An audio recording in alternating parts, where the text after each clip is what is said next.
அம்மா பாது ஃபயகூலு பிறகு உங்களுக்கும் வசியத் செய்து கொள்கிறேன். அல்லாஹ்வுடைய நல்லடியார்களே,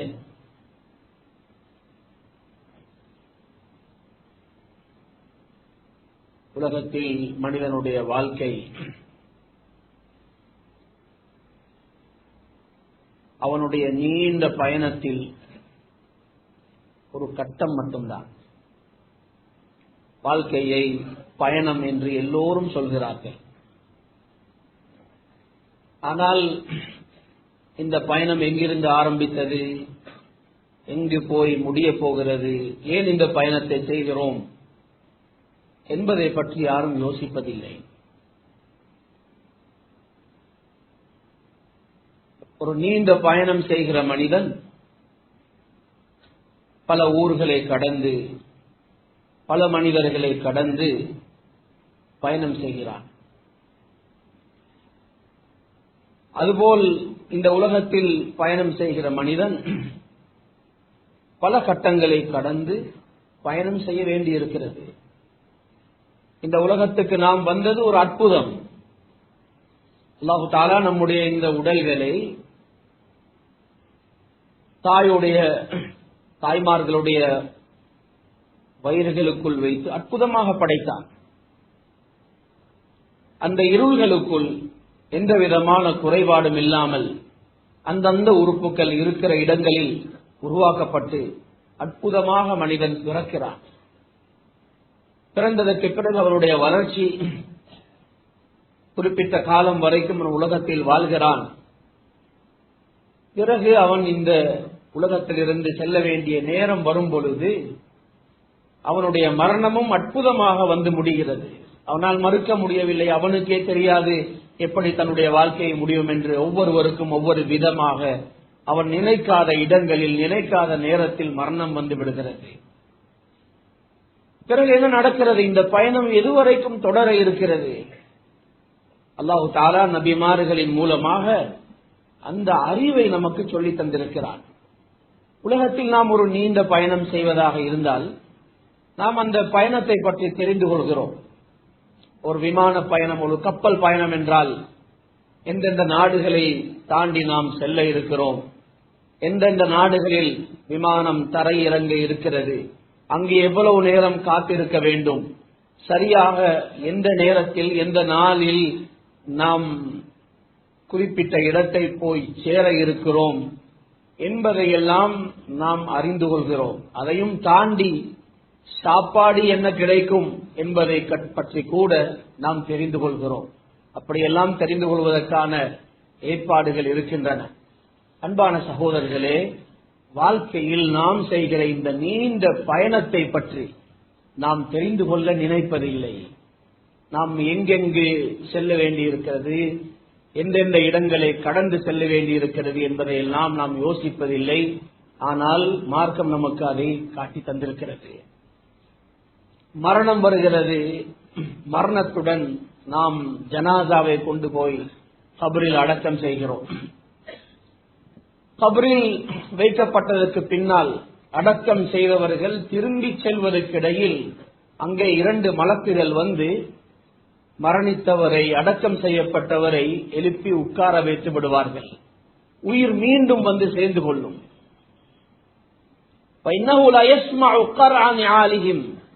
மலக்குகளுடைய கேள்விகள் ஆரம்பிக்கப்படும் பொழுது திரும்பி செல்கிறவர்களுடைய பாகனி சத்தத்தையும் அந்த மையத்தானவர் கேட்பார். அவ்வளவு வேகமாக நடக்கும். அவரிடத்தில் சில கேள்விகள், அந்த கேள்விகளுக்கு பதில் சொல்லப்பட்டதற்கு பின்னால் அவர்களை மீண்டும் மரணிக்க செய்துவிட்டு அந்த மலக்குகள் போய்விடுவார்கள். அல்லாஹு தஆலா பூமியில் ஒரு நியதியை வைத்திருக்கிறான். அடக்கம் செய்யப்பட்ட மனிதர்களுடைய அந்த உடல்கள் குறிப்பிட்ட காலத்தில் மண்ணோடு சேர்ந்துவிடும். அவன் நாடிய சில நல்லடியார்கள், சில மனிதர்கள், நபிமார்கள், ரசூல்மார்கள், பிறகு அவன் நாடிய மனிதர்கள், அவர்களின் உடல்களை அல்லாஹு தஆலா பாதுகாத்து வைக்கிறான். இன்னல்லாஹ தஆலா ஹர்ரம அலல் அர்தி அஜ்ஸாதல் அன்பியா, நபிமார்களுடைய உடல்களை சாப்பிடுவதை பூமிக்கு அல்லாஹு தஆலா ஹராமாக்கி இருக்கிறான். அந்த நபி எந்த இடத்தில் அடக்கம் செய்யப்பட்டாரோ அந்த இடத்தில் அவருடைய உடல் அப்படியே இருக்கும், அதை சாப்பிட மாட்டார். பொதுவான மனிதர்கள் என்று வரும் பொழுது அல்லாஹ்வுடைய ஏற்பாடு மண்ணோடு அது சேர்ந்துவிடும். நபி ஸல்லல்லாஹு அலைஹி வஸல்லம் அவர்கள் சொன்னார்கள், மனித உடலில் ஒரு சிறிய எலும்பு இருக்கிறது, அதற்கு அஜ்பு தனப் என்று சொல்லப்படும். அந்த ஹப்பத்து ஹர்தலை போல இருக்கும் என்ற ஹதீஸ்ல வந்திருக்கிறது. ஹப்பத்து ஹர்தல் என்பது கடுகு மணி. அவ்வளவு சிறிய ஒரு எலும்பு மனிதனுடைய முள்ளந்தண்டு முடிகிற இடத்தில், மிருகங்களுக்கு வால் முளைக்கிற இடத்தில் அது இருக்கிறது. மனிதனுடைய உடல் அழிந்தாலும், மண்ணோடு சேர்ந்தாலும், நீரில் அது மூழ்கடிக்கப்பட்டாலும் அந்த எலும்பு அழிவதில்லை. நெருப்பில் போடப்பட்டாலும் அது அழிவதில்லை, அது அப்படியே இருக்கும். பூமியில் அது இருந்து கொண்டே இருக்கும். வமின்ஹு யுரக்கபுல் ஹல்கு யௌமல் கியாமா, மீண்டும் எழுப்பாட்டப்படும் பொழுது அல்லாஹு தஆலா அந்த எலும்புடன் தான் மனித உடலை கொண்டு வந்து சேர்ப்பான். உடல்கள் எல்லாம் மக்கியதற்கு பின்னால் அல்லாஹு தஆலா ஒரு நாள் வரும், இந்த உலகத்தை அழிப்பான். இந்த உலகத்தில் இருக்கக்கூடிய அத்தனை அடையாளங்களும் இல்லாமல் செய்யப்படும். மீண்டும் எப்பொழுது அவன் மனிதர்களை, மிருகங்களை எழுப்ப நாடுகிறானோ அந்த நேரத்தில் நபி ஸல்லல்லாஹு அலைஹி வஸல்லம் அவர்கள் சொன்னார்கள், சும்ம யுன்ஸிலுல்லாஹு மதரன், அல்லாஹு தஆலா பனி பெய்வது போல் ஒரு மலையை பொழிய வைப்பான். அந்த மலை நீர் பூமியில் பட்டதும் மனித உடல்கள் யம்புதூன கமா யம்புதுல் பக்ல், தாவரங்கள் முளைத்து வருவது போல் உடல்கள் முளைத்து வரும்.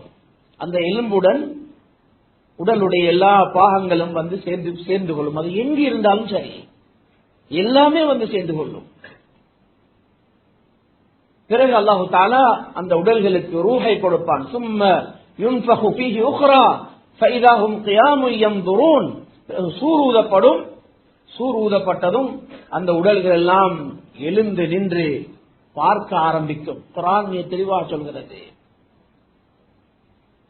கபர்களில் இருந்து மனிதர்கள் எழுந்து வேகமாக நடக்க ஆரம்பிப்பார்கள். எங்கு நடக்கிறார்கள்? ஃபஇதா ஹும் மினல் அஜ்தாத் இலா ரப்பிஹிம் யன்சிலூன், ரப்பை நோக்கி, அல்லாஹு தஆலா நிர்ணயித்திருக்கிற அந்த இடத்தை நோக்கி வேகமாக மனிதர்கள் நடக்க ஆரம்பிப்பார்கள். இந்த பூமியில் தான். இதுவெல்லாம் வெளியில் நடக்கிற விஷயம் அல்ல. நாம் பிறக்கிற அற்புதத்தை பார்த்தவர்கள், நமக்கு உயிர் கொடுக்கப்பட்ட அற்புதத்தை பார்த்தவர்கள், மரணங்களை பார்க்கிற நாம் இன்ஷா அல்லாஹ் ஒரு நாளைக்கு இதையும் பார்க்க போகிறோம். இந்த பூமிக்கு மேலால் இந்த பூமியை அல்லாஹு தஆலா துமத்துல் அர்து மத்தல் அதீம், தோலை விரித்து வைப்பது போல இந்த பூமியை அல்லாஹ் விரித்து விடுவான். லைஸ ஃபீஹி அலமுன் லி அஹத், இங்கே இருந்த மலைகள், ஆறுகள் எந்த அடையாளமும் இருக்க மாட்டாது, வெறும் தரையாக இருக்கும். மனிதர்கள் எல்லோரும் நடந்து சென்று கொண்டிருப்பார்கள். ஒரு குறிப்பிட்ட இடத்தை அல்லாஹ் அடையும் பொழுது வகிஃபூஹும் இன்னஹும் மஸ்ஊலூன், அவர்களை நிறுத்துங்கள், அவர்களுக்கு கேள்வி கணக்கு இருக்கிறது என்று அல்லாஹ்விடமிருந்து அறிவித்தல் வரும். இப்பொழுது எல்லோரும் நிறுத்தப்படுவார்கள். அதுதான் அர்துல் மஹ்ஷர், மஹ்ஷருடைய பூமி. இது வெளியில் இல்லை, இது இந்த பூமியில் தான் மஹ்ஷர் இருக்கிறது. இந்த பூமியில் தான் மனிதர்கள் ஒன்று சேர்க்கப்படுவார்கள். யௌம யகூமுன் நாஸு லிரப்பில் ஆலமீன், ரப்புல் ஆலமீனுக்கு முன்னால் அந்த நாளில் மனிதர்கள் எல்லோரும் நிற்பார்கள். ஒரு சத்தம் இருக்க மாட்டாது. வஹஷஅத்தில் அஸ்வாத்து லிர்ரஹ்மான், ரஹ்மானுக்கு முன்னால் சத்தங்கள் எல்லாம் அடங்கி போய்விடும். உடலுக்கு உயிர் வந்துவிட்டால் தாகம் வந்துவிடும். மனிதர்கள் கடும் தாகத்தில் இருப்பார்கள். தண்ணீர் இருக்க மாட்டாதா? எங்கும் தண்ணீர் இல்லை.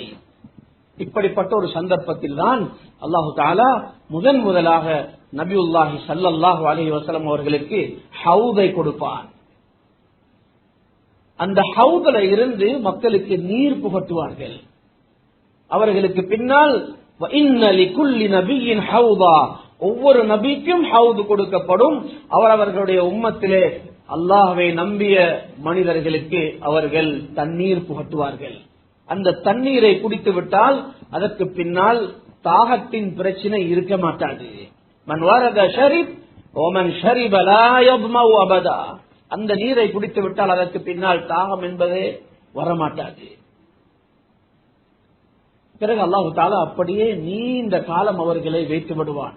கடும் சூடு. மனிதர்களுக்கு தெரியும் கேள்வி கணக்கு நமக்கு இருக்கிறது, ஆனால் கேள்வி கணக்கு ஆரம்பிக்கப்பட மாட்டாது. மக்கள் எல்லோரும் யாரிடத்தில் நாம் சொல்லி சிபாரிசு செய்யலாம் என்று ஓடுவார்கள்.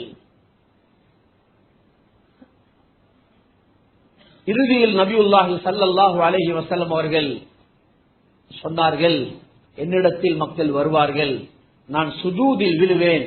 அல்லாஹு தஆலா அந்த நேரத்தில் அவனுடைய புகழை எனக்கு உதயமாக செய்வான். அந்த புகழ் எனக்கு இப்பொழுது தெரியாது, புகழ்ந்ததற்கு பின்னால் எனக்கு சொல்லப்படும், கேளுங்கள் நபியே, கொடுக்கப்படுவீர்கள், நான் சிபாரிசு செய்வேன். அல்லாஹு தஆலா கேள்வி கணக்கை ஆரம்பிக்க வேண்டும் என்பதற்காக நபியுல்லாஹி ஸல்லல்லாஹு அலைஹி வஸல்லம் அவர்கள் சிபாரிசு செய்வார்கள். அந்த சிபாரிசு ஏற்றுக்கொள்ளப்படும். கேள்வி கணக்கிற்கு முன்னால் ஆறுதல் என்ற ஒன்று இருக்கிறது. ஒவ்வொரு மனிதனுக்கும் வாழ்க்கையில் செய்த எல்லா நலவு தீமைகளையும் அல்லாஹு தஆலா அப்படியே காண்பிப்பான். இன்று உலகத்திலே நாம் பல அற்புதங்களை கண்டவர்கள். இன்ஷா அல்லாஹ் அதை விட பெரிய அற்புதமாக வாழ்க்கையில் நாம் செய்த அத்தனை செயல்களையும் மீண்டும் ஒரு தடவை பார்க்க போகிறோம். அதற்கு பின்னால் கேள்வி கணக்கு இருக்கிறது. உலகத்தில் செய்த அத்தனையையும் அவன் பார்க்கும் பொழுது சில சில விஷயங்களை அவன் மறுப்பான். அவன் அப்படி இல்லை இப்படி இல்லை என்று. அல்லாஹு தஆலா கேள்வி கணக்கின் பொழுது அத்தனையையும் உறுதி செய்து விடுவார். மிக விவரமாக குர்ஆன் இதை பேசியிருக்கிறது, ஹதீஸ்கள் இவற்றை பேசியிருக்கின்றன. கேள்வி கணக்கு கேட்கப்படும். நபி ஸல்லல்லாஹு அலைஹி வஸல்லம் அவர்கள் சொன்னார்கள், சும்ம தபாயரு ஸுஹுஃப். கேள்வி கணக்கு என்பது ஒருவரிடத்தில் கேள்வி கேட்பதற்கு எவ்வளவு நேரமோ, எத்தனை கோடி மனிதர்களாக இருந்தாலும் அவ்வளவு வேகத்தில் எல்லோருடைய கேள்வி கணக்கும் முடிந்துவிடும். பிறகு அவர்களுடைய அமல்கள் பதிவு செய்யப்பட்ட புத்தகங்கள் பறந்து கைகளுக்கு செல்லும் என்றார்கள். அவ்வளவு வேகமாக நடந்துவிடும். இக்ரா கிதாபக், ஒவ்வொரு மனிதனுக்கும் சொல்லப்படும், உன்னுடைய ஏட்டை புத்தகத்தை படித்து பார், அதுவே உனக்கு போதும், அதுல எல்லாமே இருக்கிறது. ஆச்சரியப்படுவார். லா யுகாதிரு மா லிஹாதல் கிதாப் லா யுகாதிரு ஸகீரத்தன் வலா கபீரத்தன் இல்லா அஹ்ஸாஹா. இந்த ஏடு சிறிய பெரிய எதையுமே விட்டு வைக்கவில்லை. ஆச்சரியப்படுவார். எல்லாமே அதில் இருக்கும். அதற்கு பின்னால் மனிதர்களுடைய செயல்கள் நிறுக்கப்படுவதற்கு அல்லாஹு தஆலா மீசானை ஏற்படுத்துவார். மீசான் என்பது தராசு. அவனுடைய நலவு கெடுதி எல்லாம் முடிவு செய்யப்படக்கூடிய இடம். ஒரு மனிதனுடைய வெற்றி தோல்வியை தீர்மானிப்பதில் மீசானுடைய சந்தர்ப்பம் மிக பிரதானமான இடமாக இருக்கும். மீசான் என்பது அவனை நம்பி வாழ்ந்தவர்களுக்கு மட்டும்தான். யாரெல்லாம் உலகத்தில் அவனை நிராகரித்தார்களோ அவர்களுக்கு மீசான் கிடையாது. அந்த மீசானில் முஃமின்களுடைய நலவு தீமைகள் நிறுக்கப்படும். அங்குதான் மனிதர்களுடைய வெற்றி தோல்வி அறிவிக்கப்படும். ஆனாலும் சுவர்க்கம் நரகம் நிச்சயிக்கப்பட்டது என்ற முடிவுக்கு யாரும் வந்து கொள்ள முடியாத நிலை இருக்கும். ஒவ்வொரு கட்டங்களும் அப்படிதான் இருக்கும். கபரில் சிலர் சரியான பதில் சொல்லி இருப்பார்கள், ஆனால் நிரந்தரமாக நான் வெற்றி அடைந்து விட்டேன் என்ற தீர்மானம் எடுப்பது அந்த இடத்தில் ஒரு முடியாத நிலையாக இருக்கும். ஒவ்வொரு கட்டமும் இப்படி இருக்கும். மீசானில் அமல்கள் இருக்கப்பட்டதற்கு பின்னால் அல்லாஹு தஆலா சும்ம யத்ரிபுல்லாஹு அலைஹிம் ظுல்ம, சிராத்துக்கு போக வேண்டும். ஆனால் அதற்கு முன்பு அல்லாஹு தஆலா உலகத்துக்கு இருளை சாட்டி விடுவார். அப்படியே உலகம் இருண்டுவிடும். பலரவுன ஷைஆ, யாரையும் பார்க்க முடியாது, எதையும் பார்க்க முடியாது என்ற நிலை வரும் பொழுது அல்லாஹு தஆலா முஃமின்களுக்கு ஒளியை கொடுப்பார். சிராத்தை நோக்கி செல்வதற்கு ஒவ்வொருவருக்கும் ஒளி கொடுக்கப்படும், வெளிச்சம் கொடுக்கப்படும். அல்லாஹு தஆலா அதுவரைக்கும் முனாஃபிக்குகளையும் முஃமின்களுடன் சேர்த்து வைத்திருப்பார். அந்த கட்டத்தில் தான் குஃபார்கள் எல்லாம் அல்லாஹ்வை நிராகரித்தவர்கள் நரகத்துக்கு இழுத்துச் செல்லப்படுவார்கள். முனாஃபிக்குகளுடன் அல்லாஹ்வுடைய செயல்பாடு, அவர்கள் அல்லாஹ்வை ஏமாற்ற நினைத்தார்கள். அந்த நேரத்தில் அவர்களும் அல்லாஹ் தஆலா அப்படியே நடந்து கொள்வார். அவர்களுக்கு இழிவு உண்டாகுவதற்காக முஃமின்களுக்கு மட்டும் வெளிச்சம் கொடுக்கப்படும். உன்துருனா நக்தபிஸ் மின் நூரிக்கும், முஃமின்களை பார்த்து சொல்லுவார்கள், எங்களுக்கும் தாருங்கள் உங்களுடைய வெளிச்சத்தில், நாங்களும் வருகிறோம். இங்கே யாரும் யாருக்கும் வெளிச்சம் கொடுக்க முடியாது, பின்னால் போய் உங்களுக்கான வெளிச்சத்தை நீங்கள் எடுத்து வாருங்கள் என்று அவர்களுக்கு பதில் சொல்லப்படும். பிறகு அல்லாஹு தஆலா முஃமின்களுக்கும் அவர்களுக்கும் இடையில் திரையை ஏற்படுத்துவான். அங்கிருந்து அவர்கள் நரகத்துக்கு இழுத்துச் செல்லப்படுவார்கள். பிறகு சிராத் இருக்கிறது. சிராத் என்பது நரகத்துக்கு மேலால் கடந்து செல்ல வேண்டிய ஒரு பாலத்துக்கு பெயர். அது எப்படி இருக்கும், அதை போய் தான் பார்க்க வேண்டும். நபியுல்லாஹி ஸல்லல்லாஹு அலைஹி வஸல்லம் அவர்கள் மக்கள் சிராத்தை கடக்கும் பொழுது சிராத்தின் ஆரம்பத்தில் நின்று கொண்டு அல்லாஹும்ம சல்லிம் சல்லிம், யா அல்லாஹ் இவர்களை பாதுகாப்பாக கொண்டு போய் சேர்த்து விடுவாயாக என்று துஆ கேட்பார்கள். அந்த சிராத்தில் போகக்கூடிய வேகம் ஒவ்வொருவருக்கும் ஒவ்வொரு மாதிரி இருக்கும். எல்லோரும் ஒரே வேகத்தில் செல்ல மாட்டார்கள். சிலர் மின்னல் வேகத்தில் சிராத்தை கடந்து விடுவார்கள், சிலர் மிக கஷ்டப்பட்டுக் கொண்டு செல்வார்கள். முஃமின்களில் நிறைய பாவங்கள் செய்து மன்னிக்கப்படாமல் அந்த பாவங்கள் யாருடைய பொறுப்பில் தங்கிவிட்டனவோ அவர்கள் அந்த சிராத்தில் தொடர்ச்சியாக போக முடியாமல் அப்படியே விழுந்து விடுவார்கள், நரகத்தில் விழுந்து விடுவார்கள். அவர்கள் தண்டனை அனுபவித்து அதற்கு பிறகுதான் நரகத்தில் இருந்து வெளியேற்றப்படுவார்கள். சிராத்தை கடந்ததற்கு பிறகுதான் ஒவ்வொரு மனிதனுக்கும் சுவர்க்கம் உறுதியாகும். சிராத்தை கடந்து விட்டால் அதற்கு பின்னால் சுவர்க்கம் உறுதி. ஆனாலும் உடனே சுவர்க்கத்துக்கு செல்வதற்கு அனுமதிக்கப்பட மாட்டாது. சுவர்க்கத்துக்கு முன்னால் அர்சாத்துல் ஜன்னஹ் அந்தரத்துல் மவாலிம் என்று சொல்லப்பட்ட ஒரு இடம் இருக்கிறது. அங்கே வைத்து அல்லாஹ் தஆலா முஃமின்களுக்கு இடையில் ஏதாவது மனக்கசப்புகள் இருந்தால் அவற்றையெல்லாம் சுத்தம் செய்வார். மன்னிக்க வேண்டிய விஷயங்கள் இருந்தால், முஃமின்களுக்கு மன்னிக்க வேண்டிய விஷயங்கள் இருந்தால் அந்த இடத்தில் வைத்து அவையெல்லாம் தீர்க்கப்படும். அதற்கு பிறகுதான் சொர்க்கத்துக்கு செல்வதற்கு அனுமதிக்கப்படுவார்கள். முஹம்மதுர் ரசூலுல்லாஹ் ஸல்லல்லாஹு அலைஹி வஸல்லம் அவர்கள் தான் முதலாவது சுவர்க்கத்துக்கு செல்வார்கள். அதற்கு பின்னால் நபிமார்கள் சுவர்க்கத்துக்கு செல்ல அனுமதிக்கப்படுவார்கள். அதற்கு பின்னால் இந்த உம்மத்துடைய முஃமின்கள் சுவர்க்கத்துக்குள் செல்வார்கள். சுவர்க்கத்துக்குள் மனிதர்கள் செல்லும் பொழுது முதலாவது அவர்களுக்கு கேட்கக்கூடிய அறிவிப்பு, யா அஹ்லல் ஜன்னஹ், சுவர்க்கத்துக்கு வந்தவர்களே, இன்னலக்கும் அன் தஹயவ் ஃபலா தமூது அபதா, நீங்கள் இங்கு நிரந்தரமாக வாழக்கூடிய உரிமையை பெற்றுவிட்டீர்கள், இதற்கு பின்னால் உங்களுக்கு மரணம் வரவே மாட்டாது.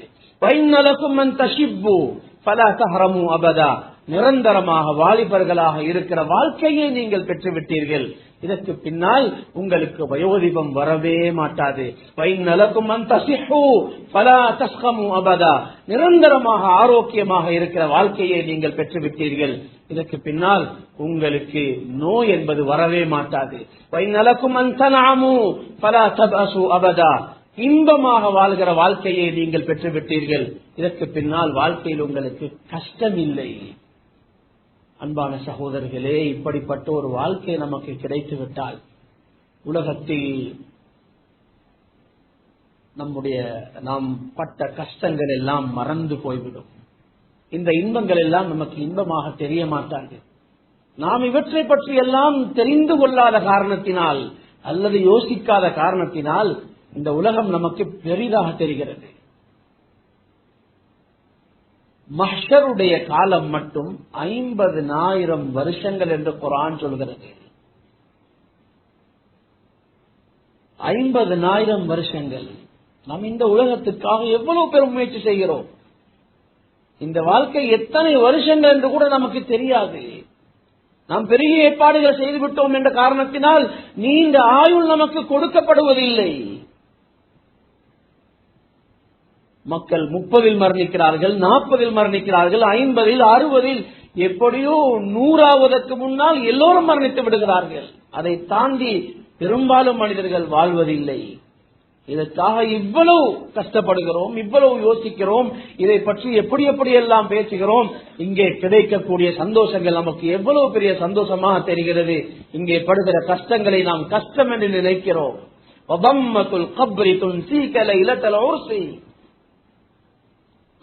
கபருக்குள் மனிதன் வைக்கப்பட்டு விட்டால் ஒரு தடவை கபரு அவனை நெருக்கும் என்றிருந்தால் உலகத்தில் இன்பமாக கழித்த இரவுகளின் இன்பங்களை மனிதன் மறந்து விடுவான்.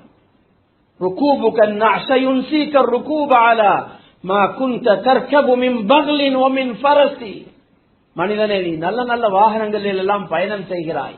ஆனால் ஒரு நாள் ஒரு பெட்டியில் நீ பயணம் செய்ய வேண்டும். ஒரு தட்டில் உன்னை சுமந்து செல்வார்கள். அந்த பயணம், அந்த வாகனம் உலகத்தில் நீ சொகுசாக பெருமையாக செய்த எல்லா பயணங்களையும் மறக்கடிக்க செய்துவிடும். அன்பான சகோதரர்களே, நம்முடைய ஆகிரத், நாம் கியாமத்தை நம்பி இருக்கிறோம். கியாமத்துடைய நாள் நம்முடைய ஈமான் கொள்ள வேண்டிய விஷயங்களில் பிரதானமான ஒன்று யௌமுல் ஆகிர், இறுதி நாளை, கியாமத்தை நாம் ஈமான் கொண்டிருக்கிறோம். கியாமத் என்பது இதுதான். நம்முடைய வாழ்க்கையில் அந்த ஆகிரத்துக்காக, கியாமத்துக்காக நாம் என்ன செய்திருக்கிறோம்? நம்முடைய மஹ்ஷருக்காக நாம் எதை சேர்த்து வைத்திருக்கிறோம்? அல்லாஹு தஆலா நமக்கு இதை யோசிக்க சொல்கிறார். நீங்கள் உங்களுடைய நாளைக்காக என்ன செய்திரு, ஒவ்வொரு மனிதனும் யோசிக்கட்டும். அவன் தன்னுடைய நாளைய தினத்துக்காக என்ன செய்திருக்கிறார், எதை அனுப்பி வைத்திருக்கிறார். அன்பான சகோதரர்களே, நாம் யோசிப்போம். இதை நாம் எப்பொழுதும் மறந்துவிடக்கூடாது. பயணம் செய்கிற, விமானத்தில் பயணம் செய்கிற ஒரு மனிதன், அவன் சாப்பிடுவான், குடிப்பான், வெளிவாசல் தேவைகளுக்கு போவான், தூங்குவான், சொகுசாக அவன் பயணம் செய்வான். பல நாடுகளில் சில பொழுது அவனுக்கு இறங்க வேண்டி வரும். அப்படி இருந்தாலும் பயணத்தை மறந்து விடுவதில்லை. பயணம் எப்பொழுதும் நினைவிருந்து கொண்டே இருக்கும். குறிப்பிட்ட நாட்டை நெருங்க நெருங்க அவன் தாய் நாட்டை மறக்க ஆரம்பிக்கிறான். ஒரு நீண்ட வெளிநாட்டு பயணம் செய்கிற ஒருவர் வீட்டிலிருந்து போகும் பொழுது மனைவியுடைய எண்ணம், குடும்பத்துடைய எண்ணம், ஊரை விட்டு பிரிந்து செல்கிறேன் என்ற கவலையில் செல்வான். கொஞ்ச தூரம், கொஞ்ச நேரம் கடக்கிற வரைக்கும் அந்த கவலை இருக்கும். குறிப்பிட்ட நாட்டை போய் அடைய நெருங்கும் பொழுது அவன் கொஞ்சம் கொஞ்சமாக வீட்டு கவலையை, நாட்டை மறக்க ஆரம்பிக்கிறான். இப்பொழுது போகிற இடத்தை பற்றி யோசிக்கிறான். அங்கு எனக்கு அனுமதிப்பார்களோ இல்லையோ தெரியாது, என்னுடைய சாமான்களை எடுத்துக்கொள்ள கிடைக்குமா இல்லையா தெரியாது, என்னை வரவேற்பதற்காக யார் வந்திருப்பார்கள், எவ்வளவு நேரம் நான் அங்கே தங்கி இருக்க வேண்டி வரும், நான் தங்குகிற இடம் எப்படி இருக்கும், நான் போய் அங்கே தங்குகிற இடத்தை தேடிக்கொள்ள வேண்டும், அதை எப்படி செய்யலாம், யார் எனக்கு உதவி செய்வார்கள். இப்படியெல்லாம் பயணம் போய் சேர்கிற இடம் நெருங்கும் பொழுது நாம் யோசிக்கிறோம்.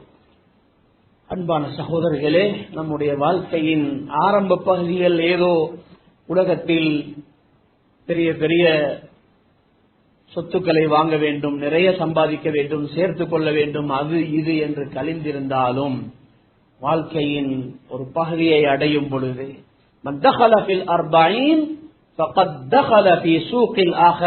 ஒரு ஆலிம் சொல்கிறார்கள், 40 வயதை யார் அடைந்து விட்டார்களோ அவர்கள் ஆகிரத்துடைய பஜாருக்குள் வந்து விட்டார்கள். எந்த நேரத்திலும் விலை போகலாம்.